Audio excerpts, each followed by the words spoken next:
জনাব এটিএম আজহারুল ইসলাম সাহেবকে সকল অভিযোগ থেকে বেকসুর খালাস প্রদান করেছেন।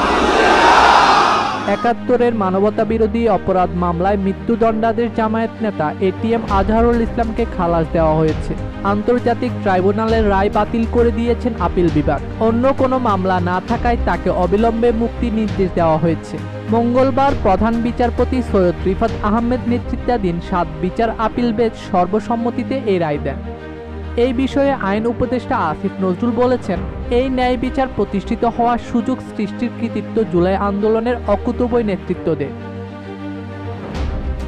আজ রায় ঘোষণার পর তার ভেরিফাইড ফেসবুকে একটি স্ট্যাটাস তিনি লিখেন, নির্দোষ প্রমাণ হওয়ায় মুক্তিযুদ্ধকালের মানবতা বিরোধী অপরাধের মামলায় মৃত্যুদণ্ডাদেশ থেকে খালাস পেয়েছেন জামায়াতের নেতা এটিএম আজহারুল ইসলাম। দণ্ডাদেশের বিরুদ্ধে তার করা রিভিউ সর্বসম্মতিতে মঞ্জুর করেছেন প্রধান বিচারপতি নেতৃত্বাধীন সুপ্রিম কোর্টের আপিল বিভাগ।